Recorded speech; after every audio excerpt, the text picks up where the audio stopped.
Welcome to Amsterdam.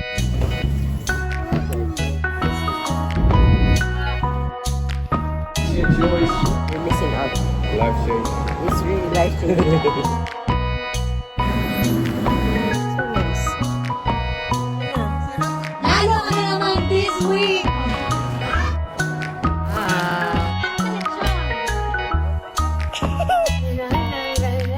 Sobrang ganda. Yeah.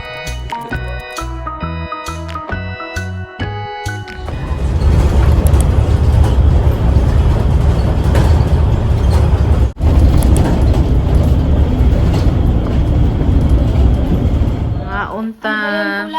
Meron tayong itlog maalat. Gusto niyo mag-itlog maalat? Ay, chapsoy. Inunonan. Enough na na? Dago na kasudan kiso. Lagi, taghan naman ni Day. Furnace, ha? Kaon. May kuan tayo gulay. Ang ganda ng ano. A few moments later. Hello, titas. Welcome na naman po sa new video. Hindi na po ako nag-intro ba. Pumunta ako kanina sa isang Filipina na sa kabilang town lang. Parang sa ilang years na nag-uusap or na pag-usapan namin na magkita, ngayon pa lang talaga natupad, and first time kong mag-visit sa kanila. Although na-meet ko na yung dalawa, si Lani tsaka si Mao. Si Mao nakapunta na dito sa bahay, si Lani na-meet ko sa bus. I think na-vlog ko last time but hindi ko napakita yung face niya. So, nasa kabilang town lang po sila. So, pumunta ako doon for the first time and sobrang saya. Alam niyo yung effortless na connection. Wala, first time ko naka-join sa kanila ba, pero yun, masaya naman. So, hopefully one of these days makapag-join na naman ako ulit sa kanila or makabisita sila dito sa bahay kasi alam niyo na may mga trabaho din kami, and then yung iba may mga ganap din, nag-aaral din ng Dutch. So, we shall see, I hope, soon. So, these days, I've been spending time with the friends. So, iba't ibang friends, which I find really nice din, no, na may iba tayong life outside the house and also work. So, yun. Mas na-appreciate ko yung mga connection with people these days, or with friends or with Filipinos. Yun, masaya. And I hope they don't mind na in the future ma-include sila sa vlog natin, no? Mag-insert lang po ako ng picture na magkasama kami kanina. So, yun. Masaya kanina. And tomorrow, kasi Monday ngayon, tomorrow back to work ako. May mahabang araw ako tomorrow. Medyo mahaba-haba yung full day ako tomorrow actually. So, okay lang din sa akin. At least more hours ako this week. I'm only working 3 days this week. My schedule is actually open for 5 days, but 4 to 5 days. But most of the time, I only get to work mga 3 to 4 days lang. So, which I really like. Gustong-gusto ko po yung schedule ko these days. Although,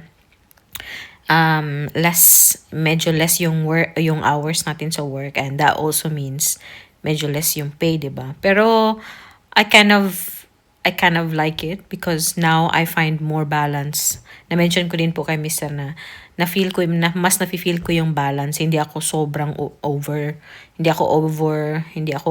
overstimulated. Like, of course, you know, if you're a mom and also you're a wife, syempre, natural sa atin na pagsilbihan yung mag-ama natin kasi that's also my love language. But then, syempre, nag-work din ako at the same time. So, isa lang katawan natin, no? Mas nafe-feel ko yung pagod before compared to now na less yung hours ko sa work. I still have time to, you know, to do stuff in the house, and mas mataas pa rin yung energy ko.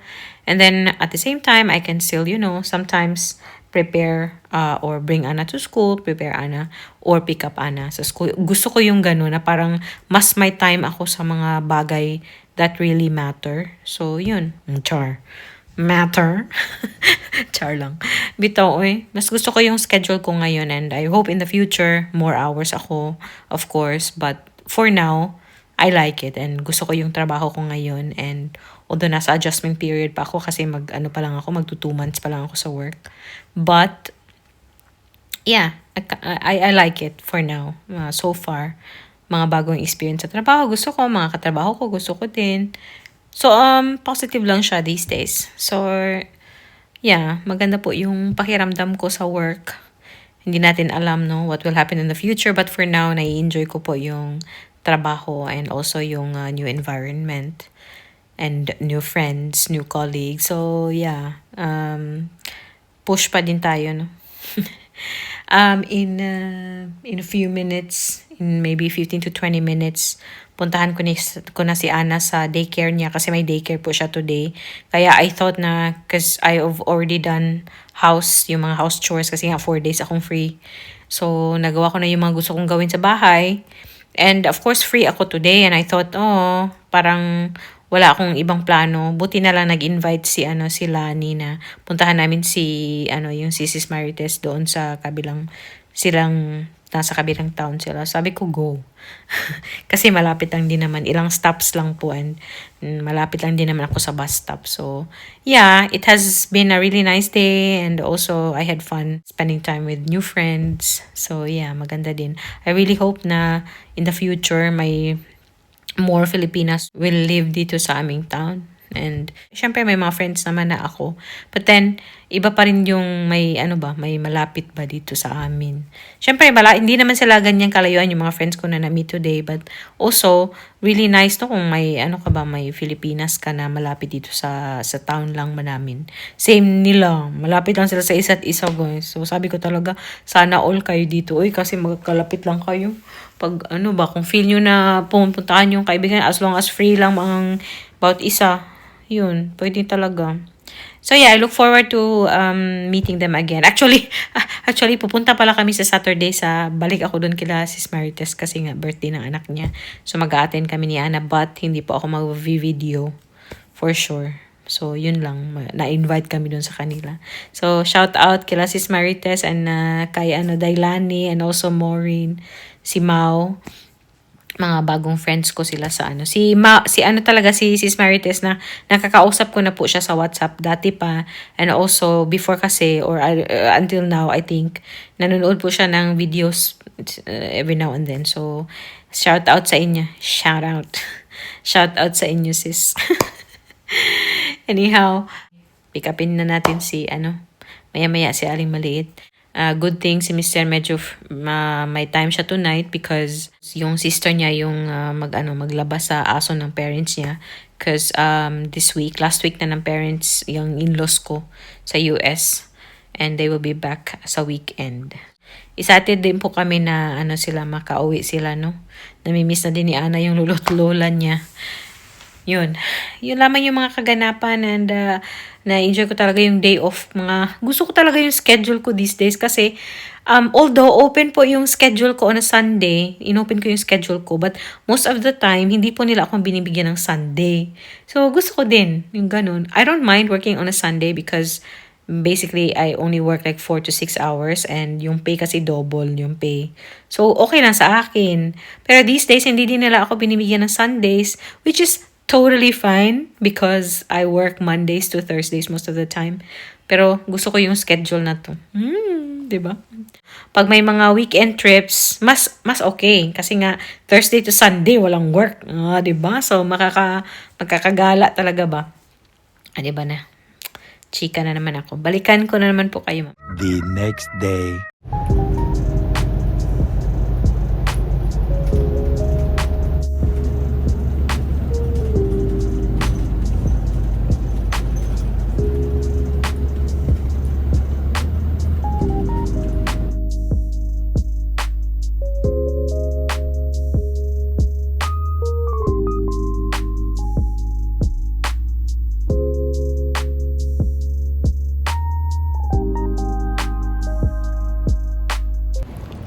Good morning, titas. Nasa city na po ako ngayon. May work ulit ako today.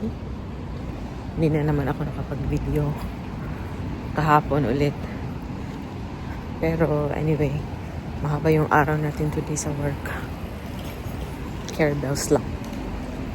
Kita-kita na lang po tayo mamaya, no?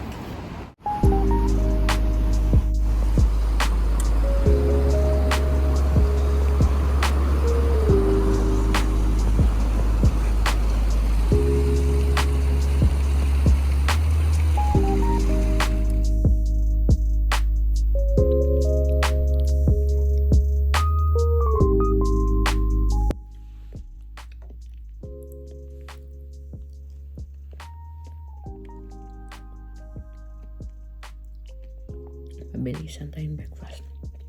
May mga 20 plus minutes pa naman ako.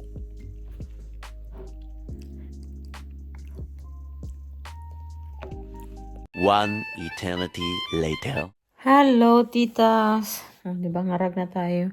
Bahay na po ako. And I missed the bus which I was supposed to take. Kay nag-overtime po ako ng mga half an hour. So, 4:30 na ako natapos. And then, the bus was at 5:15, yung next na bus ko. And then, hindi ko na mapipick up si Ana because Ruth is done with work at 5:30. So, siya na yung nag-pick up kay Ana. Kawawa si Ana, guys. Sabi niyo, sakit na daw ang tiyan niya kasi nagugutom na. Ganon siya pag nagugutom siya. Ang sinasabi niya, masakit daw ang tiyan niya. Like, back pain daw. Ayun, pero actually, meaning nun, nagugutom siya. Si Mister, nung bumaba na ako, andun pala sila doon sa malapit na kainan dito. Yung parang donor ba? Kung mga oso nga donor sa Germany, no? And also here we have them. So, yun, kumuha lang kami ng donor, mabilisan. Buti na lang may kunting gulay. Si Ana, ayaw nang kumain ng iba. Pancake na naman ang kinain, pero wala. Busy kami today. Tomorrow, si Mister yung magdadala kay Ana sa swimming lesson because I have to work until later than expected. So, hindi ko siya masasamahan. Buti na lang pinayagan si Mr. na mag-half day. Kasi pag may mga ganyan, guys, ako talaga ang nag-half day or ako talaga ang pumupunta kasi nga, 'di ba? Part-time lang ako. Si Mr. kasi yung full-time talaga. And syempre, masayang kasi mas malaki yung sweldo niya, 'di ba? Pero I think gagamitin niya yung vacation niya, so okay na din. Half day lang. Tas may half day din siya sa July because we have to get a document. But yeah, si Mr. tsaka si Ana may sinauli lang na toy kay sa kalaro niya. And I think naririnig ko na yata sila. Nandito na yata sila. So ako naman, magre-relax lang po ako. Ano na nga ako, inaantok na ako. Tomorrow, early na naman ako. Mas earlier ako tomorrow. 7:30 ako bukas. So, maaga na naman tayo bukas. And wala naman po kaming ganap. Hindi ko na napakita yung pagkain namin kay dire-diretso, no. Gutom na kasi masyado, guys. Grabe naman. Ay, ganito talaga, no. Pag busy ba, parehas. Buti na lang kasi si Ana andun sa daycare. Kung wala pa kasi po yung mama at papa ni Mister. So, hindi din nila pwedeng sunduin muna si Ana ng mas maaga kasi nga wala sila dito. They will be back sa weekend. So, sunduin po namin sila sa airport from the US. Excited na din po kami makita si Oma at Opa. Tumatawag naman po sila every now and then, no? Siya nga pala, si Mister, guys, na huli sa akto. Talagang nahuli ko siya. Kay, syempre, mainit these days, no? So, nung isang araw, naka lang ako dito, naka-underwear lang ako, tapos, naka-spaghetti strap lang na na top. Then, medyo siya, syempre, no, mga bilbil natin nandyan. But, naka-underwear lang ako. Kasi patulog na ako. Tapos may mga ginagawa ako dun sa taas pa before ako matulog. Pero may pinick up ako dito sa baba. So bumaba ako. Dito pa kasi siya. Sinundan niya ako. Akala ko anong meron. Sinundan niya ako dun. Akala ko may kukunin siya or may kausapin siya ba. Nakaakyat na ako sa hagdan. Pagtingin ko talaga, nakatingin siya sa puwet ko. Piste. Tawa siya ng tawa. Sabi ko, Sabi niya, what? Ba, hindi ba daw pwede? Buang talaga. Asawa ko, guys. Po kasi siya? Bad person siya ba?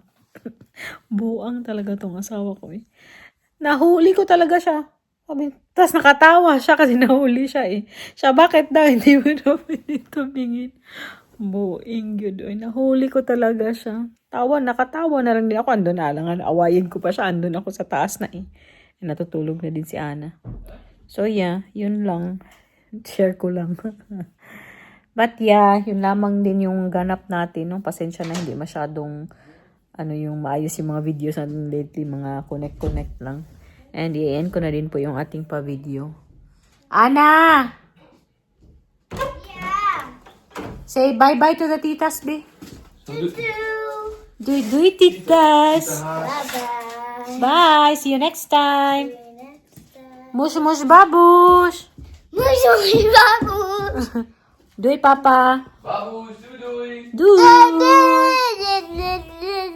Nakita kids ugma. Nakita kids. Wow, good oh. Kigo. Doy. Ayan, mag-aaral pa yan silang dalawa. See you naman po sa susunod na video. Maraming salamat. Doy, mush mush babush.